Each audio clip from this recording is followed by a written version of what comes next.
Hello, and welcome to That's Life. I'm Marcia Boyles, and as usual, I'd like to introduce my partner and co-host, co-producer, Kathleen Taylor. Kathleen will remind folks that you are the clinical social worker at our medical center. Today, we have an interesting skit and program, I think. And I thought we might want to start, before we did the skit, reminding folks also that our program, this particular program, That's Life, always begins with skits. We have always done this, and it's now 6 years that we have been running on this program. Crazy. Which hardly seems possible. Since we're not doing it on a regular basis anymore, we used to do it monthly. I think it might be worthwhile to explain a little bit about what our objective is here. We try to do skits that illustrate particular issues of residents, and they've been all over the board in the 6 years.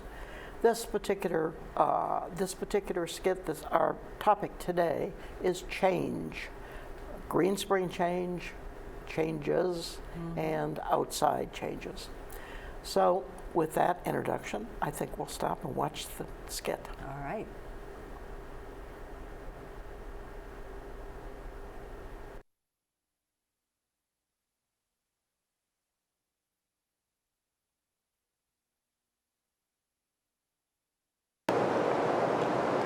Well, here we are again at our usual monthly lunch and get-together. You know, I've been meaning to ask you what you think about all the changes that are taking place here at Greenspring. The TV, our new TV service, the staff, and most dramatically of all, the construction that's going on inside and out at Town Center.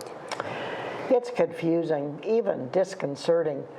You know, I think almost every day there's some kind of change going on, and some days there are a lot of changes. It is so disorienting. When I get anywhere near the town center lobby, I have no idea where I am. I can be going to the bank or the medical center, and poof, all of a sudden the hallway disappears, and I'm confronted with a dead-end gray wall. I can't see any way out. You know, I had a similar experience when I was coming out of the medical center a week or so ago. I got in the hall outside the medical center, and I looked up, and I could not see any way out of the hallway. I mean, it looked like a totally dead end. And, you know, the truth is, I panicked for a minute. I couldn't figure out how I was going to get out. And I had to calm myself down, take a deep breath, and gather my wits about me. You know, it occurs to me that the folks with low vision or a bit of memory loss must be having a dickens of a time navigating these hallways. I know just what you mean. It kind of reminds me of a psych course I had when I was in college. We had lab rats in a maze, and we would time them to see how long it took them to find their way out. When each one of them finished, they'd at least be rewarded with chow. Yikes, I can see where you're going with this. We find our way out of the maze of the TC hallways, and we're rewarded with dinner at Fireside. But that's a really ironic name, isn't it? No fireplace, it's been walled up, waiting areas walled up. Perhaps the name should be changed to Wallside Dining Room. Oh my goodness. You know, I was playing cards a few months ago. We were in the lobby of Town Center in that coffee area, and we were all pretty intent on our cards and not paying much attention to what was going on. And we decided to take a break after an hour or two, and we looked up, and all the doors to the administration offices had disappeared. Totally disappeared, and now all there was a blank gray wall. Did you think the administrators were still walled in there? Well, if they are, they're going to be owed an awful lot of overtime pay. That's true. Now, have you all noticed the huge pile of dirt in the construction area in TC? Yes, I have certainly noticed it. It's hard to miss. It's got to be at least 20 feet tall or so, and it's just it's a sculpted hill of clay. What's it for? Well, I don't know, but I've got an idea. I think they could truck in a big load of snow, cover the entire hill, and call it a snow ski hill. Sales would love that. They could boast that residents of Greenspring could hit the slopes right here, then go to the Cork and Fork for a beer and a hot dog, then relax in the spa and the Olympic-sized pool. Yes, and our ski hill should have a name. After all, the West has its Mount Rushmore. Greenspring can have its Mount Claymore. Oh. You know, I've been meaning to ask you all, what do you think of the new Cox TV? I found it kind of hard for a while at least to learn to use the remote. In fact, I've got 3 TVs and a DVD player, and I've got old remotes, new remotes, medium remotes, a whole drawer full of remotes, and I can never remember which is which. Well, in my opinion, at least with Cox, we don't lose TV reception after just 4 drops of rain. This is true. Oh, I love the new Cox Audible feature, even if it does cost extra. It allows me to just push a blue button on the remote and talk to the TV and tell it what I want. MSNBC, movie channel, and voila, just like that, it does what I tell it, without any hesitation or any complaints. The TV screen even flashes, listening. Just imagine that, listening. I've got that Audible on my remote too, Sarah, and I keep wishing the little blue Audible button worked on my daughter. She never listens to her mother. I love that. You know, the world around us is changing so radically every day. The politics, climate, things you talk into or talk back at you, cars that drive themselves. I'd hope for a little sameness in my old age. Not a cocoon, mind you, but just some familiarity. I just would like to have a place that's familiar and stays familiar. Greenspring, enough already.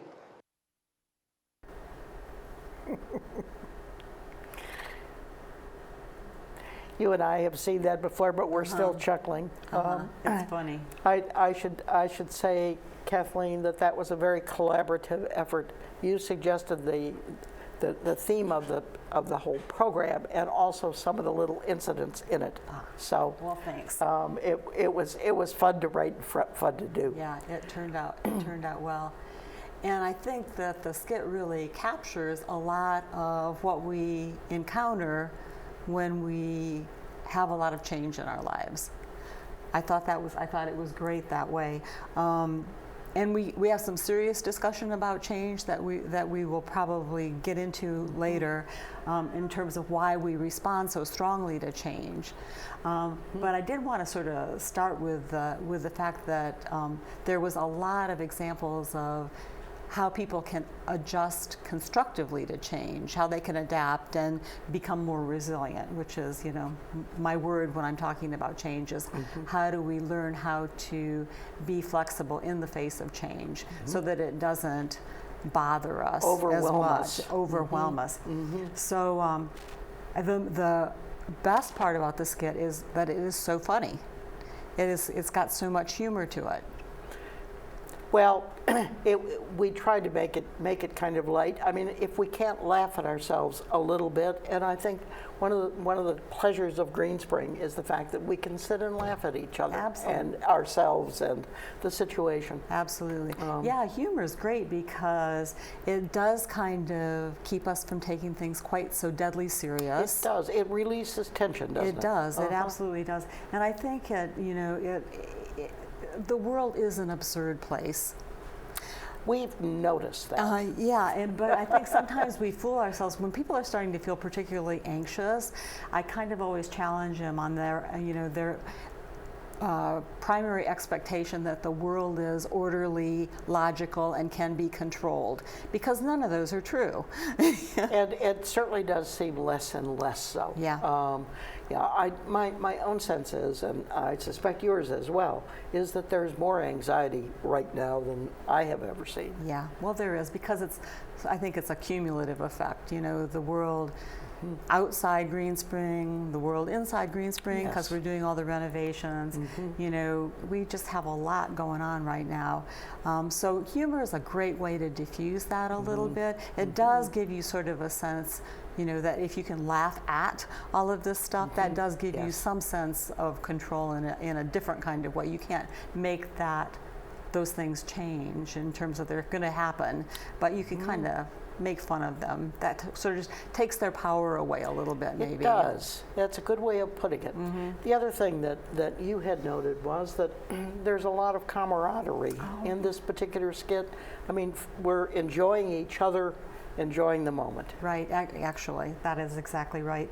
And also, I think socializing, being able to share your feelings. You know, when you're on your own, you go, is this just me? Am I the only one that this is making, you know, a little bit crazy? And then you get with your friends and you find out that it's, you know, everybody's feeling that way to a certain extent. And that makes you feel less alone in your anxiety, which is also good because it kind of normalizes it a little bit. So that was another thing that was really good about it. You know, it validates, you know, how you're feeling. It's not just. It does. It's not just you. Yeah, it does. And I think it strengthens relationships to be able to share that kind of thing. Absolutely, absolutely. So to kind of move on to the more serious things that were brought up in the show. The characters expressing feelings of disorientation, you know, anxiety, a little bit of panic when they encountered, you know, the wall that seemed to end, or you know, other kinds of things that weren't the way they were supposed to be. It was many things that are disturbing, anxiety. It is providing. Provoking. Yeah, and you know, as I've talked about before, we really are hardwired to react to change. That whole fight or flight stress reaction that people have, that's our survival skill. You know, that we need to react when we notice change, because that change might be related to something that's threatening to us. That's all hardwired into our bodies. All right, it could be danger. It could be danger. It could be the tiger in the weeds. That's right. That's right. So immediately when we see something that doesn't make sense to us, that, you know, that wall that hallway that used to loop around now ends, that feels scary. Absolutely. And even though logically, you know, our logical brain isn't even working at that point, because we're just reacting to that sensation that something's wrong, and we get that flood of chemicals, you know, the cortisol and the adrenaline and all of that. And so it really is that moment, I think, that your character said, of just like not knowing what was going on. Yeah, panic. And so we do have to work to keep ourselves from continuing to react that way, because that, you know, ends up being a chronic stress reaction that isn't good. So again, I go back to the idea that we develop ways to diffuse that anxiety and you know, stay in what goes along with a stress reaction is hypervigilance, you know, a hypersensitivity to change, looking everywhere for things that might get you at sort of some basic level. So that's where we have to be really, really conscious of doing things that change that way of thinking, to be able to focus on positives. All right, now in that state of hypervigilance, one is also, I think, irritable. Absolutely. So it's a both psychological and physiological reaction. Yeah, the irritability is because you're on high alert. You know, that your nerve endings are sort of like tingling, right? And so things like loud noises. Yes. And you know, I know that people reacted to the construction that's going on campus right now, had some noise associated with it. So that kind of is one thing. Another thing that sort of moves you closer to the edge, you know, if you're gonna start to feel overwhelmed. So the way to deal with that is to really very, very intentionally make your environment be one where you can provide yourself with things that are positive distractions, that will be calming. All right, it needs to be done consciously. It does, because you know what you're fighting is your body's unconscious but very, very strong reactions to stress. And so you do have to plan. You have to think, you know, if I start to feel irritable, tense, anxious, what can I do to bring myself back to feeling calmer? And those are you know, whatever works for you, but to think about it ahead of time. Well, certainly one of the things that I think we're all finding is that we need to turn off the news. Oh yeah. And not watch it obsessively. Occasionally is fine, but every night for 2 or 3 hours Oh yeah. Yeah. is not productive. No. Tell us some other ways of dealing with this. Well, I think it is just all of the things that we always talk about in terms of stress reduction, but you know, getting outdoors, getting into the sun, getting sunshine. into nature is great. If you can take a walk and add exercise to that equation, that is really, really good too, because exercise, when we start to get anxious, we build up what I call a lot of anxious energy. You know, it's just kind of that, you know, vibrating in place kind of feeling. And if we can use that energy to either take a walk, go to the gym, whatever, you know, you like to do, go dance, you know, go do something. Music play pickleball. often helps. Yep. But for the exercise part, I would just say, you know, you need to move a little bit. Okay. Whatever that looks like. And then sure, music is great. You know, it can, if you put on some boppy music and you decide you want to Boppy music. and you want to dance in your apartment, that's one thing. But if you like classical music and that helps you feel calm and relaxed, you know, whatever sort of changes your mood in a positive way. Yeah, I think all of those reading. You had talked in our Vantage Point program, which was on this same topic. You had talked about the notion of routine helping us. Yeah, that's a really important one, because routine is what helps us feel that we can have some degree of control over our lives, that everything is not chaotic. So those routines that people build into their lives are the things that can help us feel settled.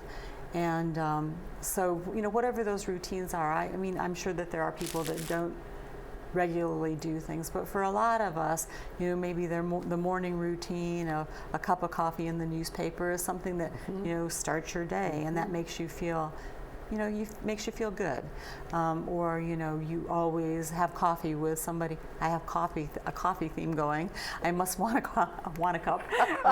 But, you know, people, you know, go have a coffee group that they go to regularly, several times a week, or just any nighttime routines I think are always particularly good, because they get us ready to calm down, relax, and get ready for bed. Because a lot of times with change, sleep disturbances can occur. Yes. So those pre-bed rituals are maybe particularly important, like turn off the TV, you know, certainly turn off the news and several the computer. hours, turn off the computer, you know, do other kinds of soothing things. If you like to take a bath, or, you know, if you like to turn on some music, relaxing music, or sense as in smells can be helpful as well.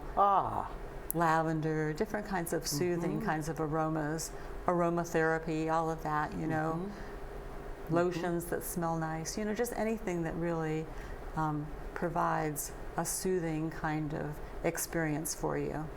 I think one of the things that takes some adjusting to in retirement is not following the routines that we have followed all of our lives, all of our working lives. Yeah.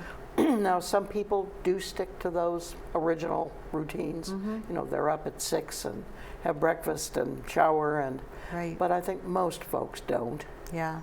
Well, it's free time now. You don't have to do Exactly, that. exactly. But just because I'm thinking about it, because sleep disturbances are kind of something that happens for a lot of people. Yeah, absolutely. I do encourage people to have the same waking time and approximately the same time to go to sleep every night, to have that be part of your routine. Because if you do get into the habit, because you don't have to get up at 6 o'clock, you Right. don't have to set your alarm. Right.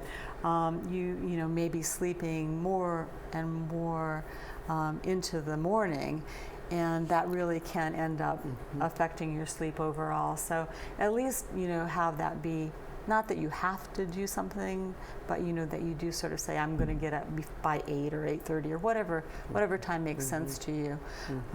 But yeah, I do think that in general, I think people like to have routines. I mostly know more people that have routines than that just wake up every day and go, you know, I'm just going to play it by ear. Whatever. Yeah, and you know, I feel like everybody uses their calendar at Greenspring, you know, because there's so many things that you could be doing that people really, you know, want to organize their day a little bit, and that's all positive stuff. Yes, and I know that there are people that stick very, very closely to their routines. Mostly, I am finding my friends are not sticking to a routine, and that every day is a little different. Yeah, well, that's really good. I mean, I think that you can become, you know, a victim of your routine, because if you have to do everything in the same way, then I think a lot of times that creates anxiety too, because it's not going to happen that way. Exactly. And if it doesn't happen that way and you get anxious, then that's you know, a negative effect and not Going what to we're add to looking the for. anxiety. Okay. So, you know, I had talked about, you know, that if you are somebody who is a creature of habit and really likes to have your day kind of look the same and that feels comfortable to you, I still encourage people to throw a little, you know, bit of change into every day, because you like this when I said this, so I'll say it again, that it helps you exercise your adaptability muscle. Right. That you need to exercise your ability to adjust to change. And if you keep everything the same, you're never going to have that opportunity, or you're not going to have it except for when there's a big crisis kind of thing happen, and then you're not ready in a way. So the idea of doing something different on a semi-regular basis is kind of a good thing to do. Are you suggesting that? All right. Are you suggesting that if you exercise that adaptability muscle, that you become more adaptable? Absolutely, absolutely. Yeah. Never thought about it quite like that. Yeah, yeah. Well, it's like, I mean, I think that you know, the test is if you're going to pick something that you do every day and you're going to change that. So then it is, okay, maybe it's just something as simple as you always go to the same dining room and eat with the same people every night. So decide that you're going to change that. That actually is not simple. If they're expecting you to eat with them every... You give them a warning. You say, hey, I'm going to change it up today. But, you know, what people might find is that change makes them really anxious. I think that's right. And if you notice that, then that's a good sign that you need to do it more often.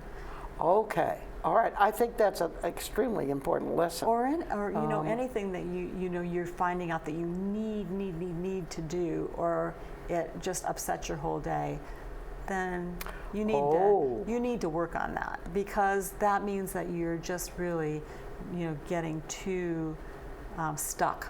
Too rigid? Yeah, too rigid. Okay. And that sets you up for that time when that change comes, which is inevitable, and you know, you really experience it as a serious threat, and it really can be very overwhelming. Well, there are so many changes going on in this world. As the characters in the skit indicated, it's coping with so many. The only time in my lifetime I remember this much anxiety about things happening was during the Second World War. I mean, I was a very small child, but nobody knew really whether we were going to win the war. I mean, there was that much uncertainty. And so day by day, people would listen to the news and read the newspaper, and there was just widespread anxiety constantly. Right. But short of that, I don't think we've lived through a period like this. Yeah. I mean, I don't know. You were not even born. But in my lifetime, I agree for sure. It's just I think we've hit a critical mass in terms of change. I think we have too. It's just like now what? So what we can, whatever we can control. I mean, I think it's really about balance to a certain extent. Our world feels so out of balance, out of kilter. We're just sort of. It does. Feel like we're just, wobbly all over the place. And so whatever we can do to help bring a sense of balance and, balance in terms of, it's not all serious. It can't be all serious. We have to have fun. We have to laugh. We can't hunker down in our apartment and not come out and just, pull the covers over our head and hope that it'll go away sometime. Get with our friends. Do the things that can kind of counterbalance all of that stuff that's making us uncomfortable. Yeah, be a little self-indulgent sometimes. Yeah, do things that, make you happy. Box of chocolate for you, right?